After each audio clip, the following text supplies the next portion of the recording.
Shalom and welcome back to the broadcast. I'm Sean, your host, and the website is www.scriptureandprophecy.com.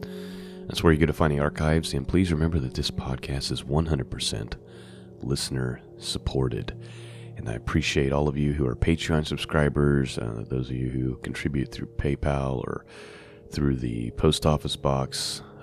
It's more than I deserve, and you guys make all this possible, so thank you so much for that. Today, we are resuming our study in the book of Jubilees, and we're going to be ready for chapter 40, which deals with Joseph interpreting Pharaoh's dream, and then 41, which deals with the sin between Judah and Tamar, which really it's Judah's sin more than Tamar's sin. You find out about that in Genesis chapter 28, and the story here in Jubilees pretty much sticks right to it, almost identical. And so, yeah, it kind of the Jubilees jumps around a little bit, doesn't it? It talks about these things, and then goes back and forth about Joseph. So it's like it talks about Joseph, then it goes back to Jacob. It talks about Joseph, then it goes to Judah, and it's just the way it handles the Joseph situation. So we'll deal with 40 and 41. And if you're new to this series, you need to go back to the very beginning to find out why we even read the book of Jubilees. The ancient book of Jubilees, found with the Dead Sea Scrolls. All right. Let's begin. We're starting with chapter 40, verse 1, the ancient book of Jubilees. And in those days, Pharaoh dreamed 2 dreams in one night concerning a famine which was to be in all the land. And he woke from his sleep, and he called his interpreters of the dream that were in Egypt. And the magicians told them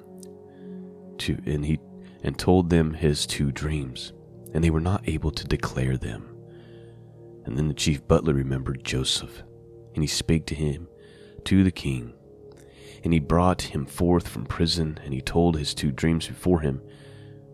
And he said before Pharaoh that his 2 dreams were one. And he said unto him, 7 years will come in which there will be plenty over all the land of Egypt.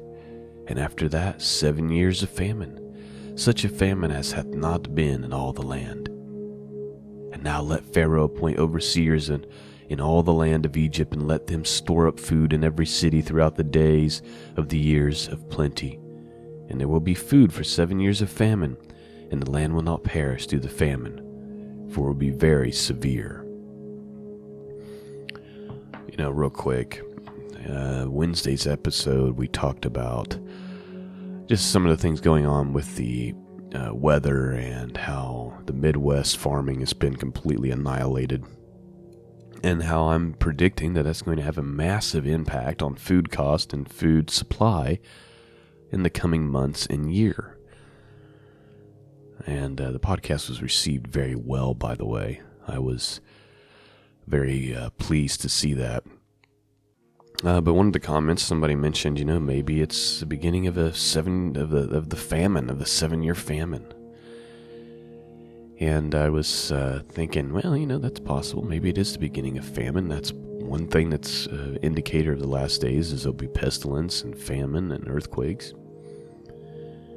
And I was thinking, well, the God has definitely sent people to warn, because God's a God of mercy, and He sends his watchmen to warn about these things years and years in advance, even though his people are met with mockery.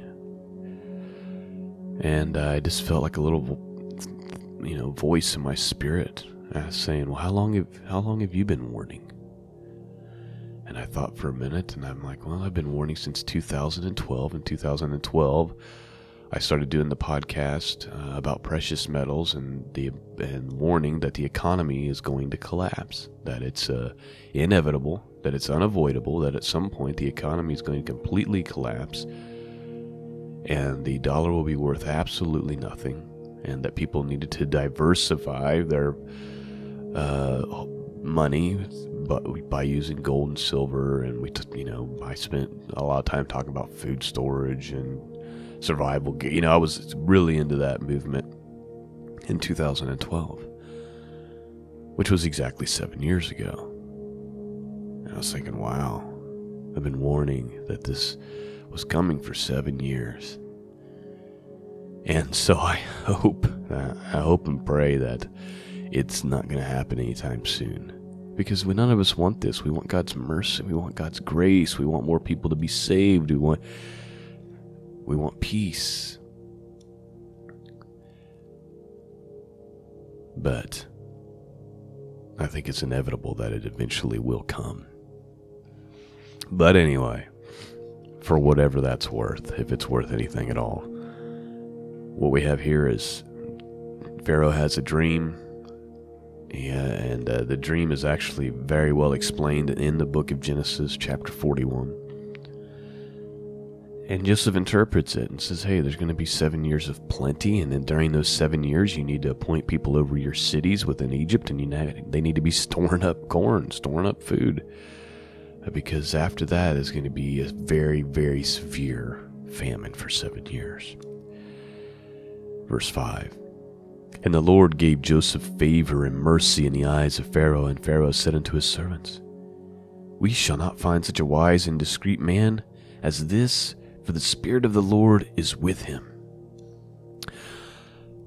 It's interesting, and I thought about this as I was reading it, that it appears that Pharaoh knows at least who Joseph's God is.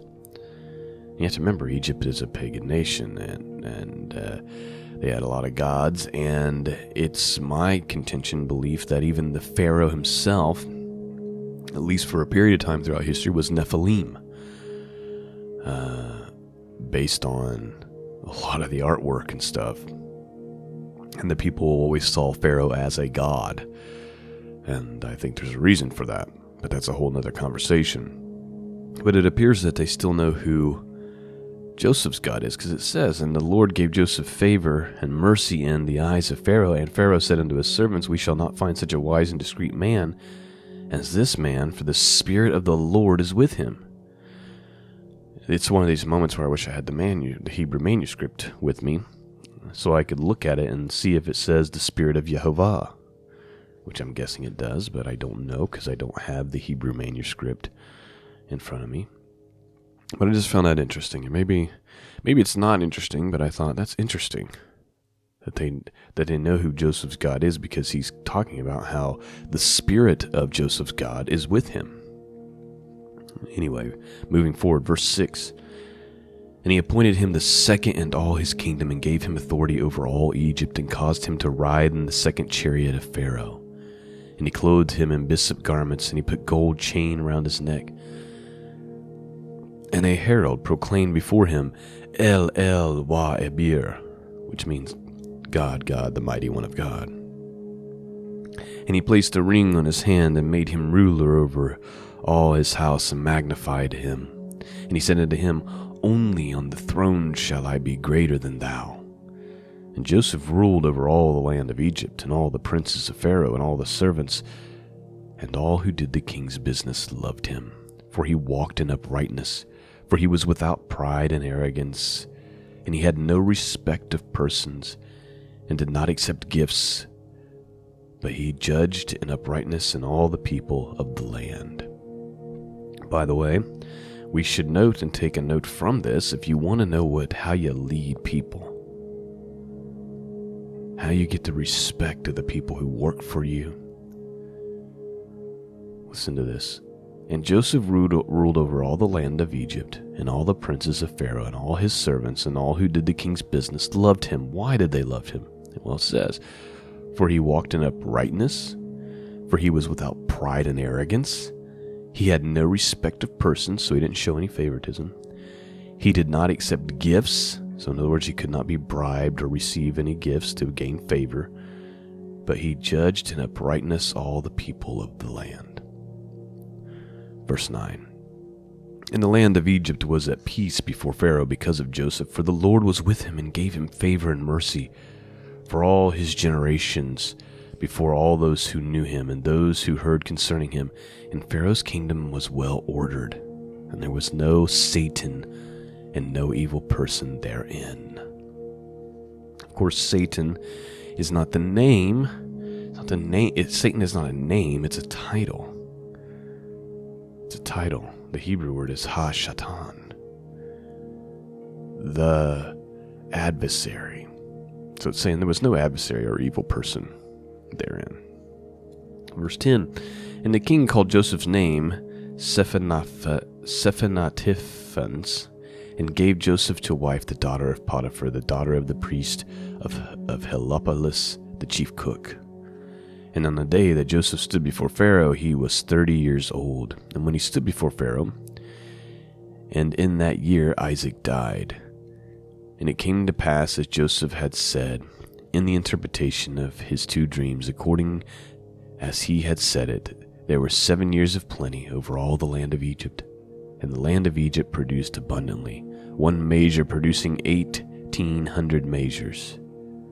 And Joseph gathered food into every city until they were full of corn, until they could no longer count and measure it for its multitude.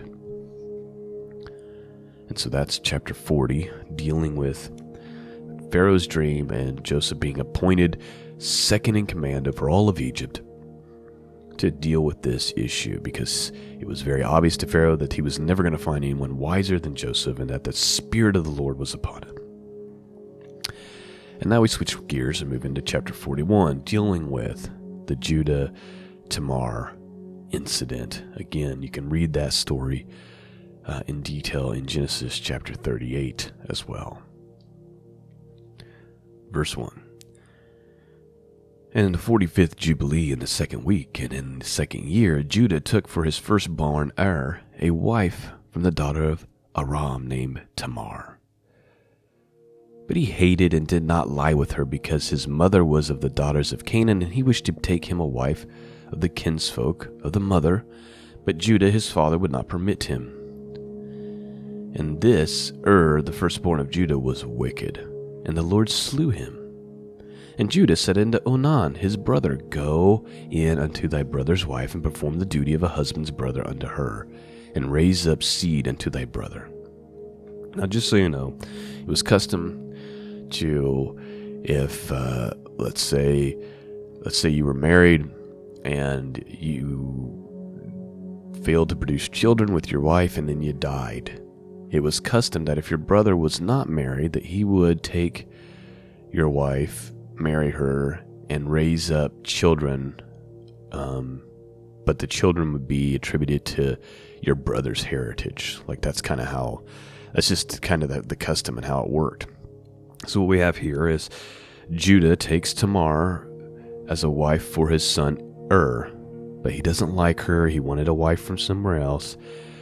The Lord saw that was wicked, and he slew him. So now Judah is having Onan, his brother, to now perform the duty of a husband and to raise up seed for his brother. So that's where we're at. Verse 5. And Onan knew that the seed would not be his, but his brother's only. And he went into the house of his brother's wife, and he spilt the seed on the ground. And he was wicked in the eyes of the Lord, and he slew him. So, hopefully I don't have to explain this to you. The scripture is very clear. He did go into Tamar, but he would spill the seed on the ground. It's very clear about that in Genesis chapter 8 as well. The Lord saw that as evil, and so he slew him just like he slew Verse 6, And Judah said unto Tamar his daughter-in-law, Remain in thy father's house as a widow, till Shelah my son be grown up, and I shall give thee to him to wife. All right, so both her husbands have died, and now Judah's saying, you got to wait for my younger son, Shelah, who's not old enough to marry yet. When he's old enough, I'll give him to you. But you need to remain as a widow in your father's house until then. Not a great situation for Tamar, by the way.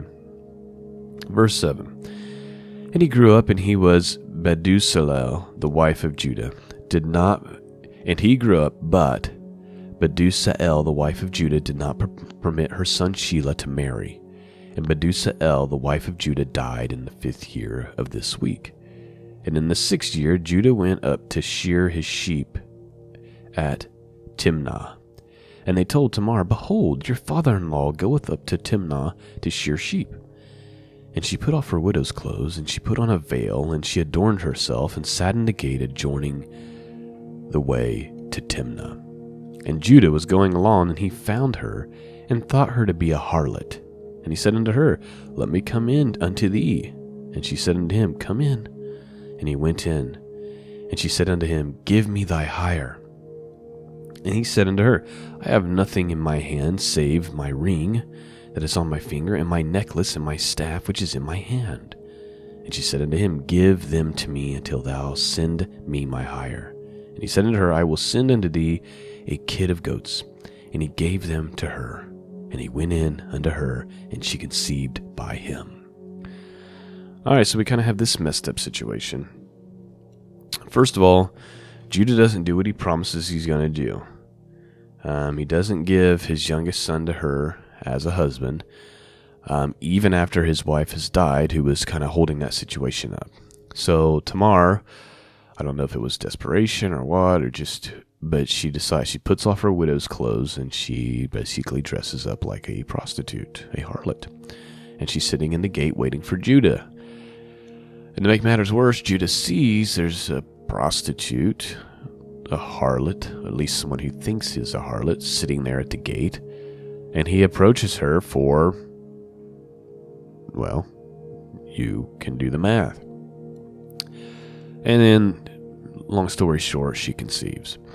But he doesn't have any money with him. So he has to give her his ring and his staff until he can send the payment. So a lot of messed up and wickedness happening there with Judah, both Judah and Tamar. But she conceives by him. Verse 13, And Judah went unto his sheep, and she went to her father's house. And Judah sent a kid of goats by the hand of a shepherd, an Adulamite, and he found her not. And he asked the people of the place, saying, Where is the harlot who was here? And they said unto him, There is no harlot here with us. And he returned to inform him, and he said unto him that he had not found her. I asked the people of the place, and they said unto me, There is no harlot here. And he said, Let her keep them, lest we become a cause of derision. And when she had completed 3 months, it was manifest that she was with child. And they told Judah, saying, Behold, Tamar thy daughter-in-law is with child by whoredom.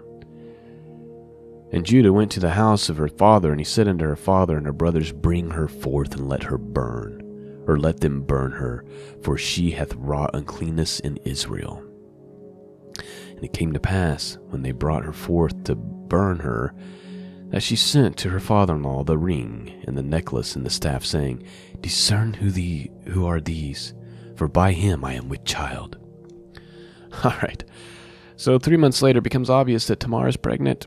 And so the people come to Judah and they say, Hey, your daughter-in-law, she's pregnant. She's not married, so it's by whoredom. And you know it's custom that she needs to be burned at the stake for this. And so Judah shows up and says, All right, bring her. Tells him, bring her out. She's going to have to be burned. And then Tamar sends to him his staff and his ring and his necklace that he left behind when he was sleeping with her, unknowingly thinking that she be a harlot. Verse 19, And Judah acknowledged. Here's the one righteous thing that Judah does do here. And let it be a lesson to all of us. If we fall to temptation, if we sin, if we screw up, here's what you do. Here's how you handle that.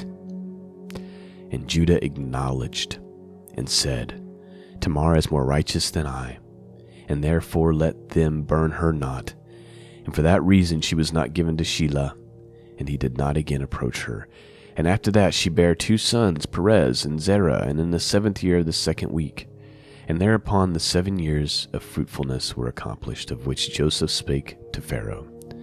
And Judah acknowledged that the deed which he had done was evil, for he had lain with his daughter-in-law, and he esteemed it hateful in his eyes, and he acknowledged that he had transgressed and gone astray, for he had uncovered the skirt of his son. And he began to lament and to supplicate before the Lord because of his transgression. So here's where Judah goes right. He acknowledges his mess up, he owns it, and then he literally laments before the Lord about his sin. You know, the true test to whether or not you really are repenting is, do you desperately wish you hadn't done it? If you could go back, would you not do it again? And God is merciful and slow to anger, and his mercies are new every morning. And when our attitude is such, he is willing to forgive and cleanse us of all unrighteousness, the scriptures say. Verse 24, and we told him in a dream that it was forgiven him because he supplicated earnestly and lamented and did not again commit it. So he supplicated, he lamented, and he never committed that sin again. Verse 25, and he received forgiveness because he turned from his sin and from his ignorance, for he had transgressed greatly before God. And everyone that acteth thus, everyone who lieth with his mother-in-law, let them burn with fire, that he may burn therein. For this is uncleanliness and pollution upon them. With fire let them burn them. And do not command the children of Israel that there be no uncleanness among them. For everyone who lieth with his daughter-in-law or with his mother-in-law hath wrought uncleanliness. And with fire let them burn the man who hath lain with her, and likewise the woman. And he will turn away wrath and punishment from Israel. And unto Judah we said that his 2 sons had not lain with her. And for this reason his seed was established for a 2nd generation. It would not be rooted out. For in singleness of eye he had gone and sought for punishment, namely according to the judgment of Abraham, which he had commanded his sons Judah, and sought to burn her with fire. So that's chapter 40 and 41, dealing with Pharaoh's dream and the sin between Judah and Tamar. And those stories are very accurate to exactly what's talked about in Genesis, although I would say that Genesis gives more detail. But there you have it. That is our study in the ancient book of Jubilees for this week, and I pray in the powerful name of Jesus, in the name of Yeshua, that you've been blessed by it, that it's piercing your hearts and causing you to draw closer to God. And this podcast, it's a privilege for me to do. And I've been doing this version of the podcast for about 5 years now. And again, it's been a great blessing and a great privilege to have the opportunity to do it. And I thank all of you for kind of helping me be able to do it and helping me financially. And you guys have been more of a blessing to me than I've been to you, I assure you. Because it is my good pleasure, and it's a blessing to me to read these words and to share them with you. And so I just thank all of you so much. That is all I have for you this morning. Lord willing, I'll be back with you again on Monday. Peace and grace be with all of you, and until next time, God bless.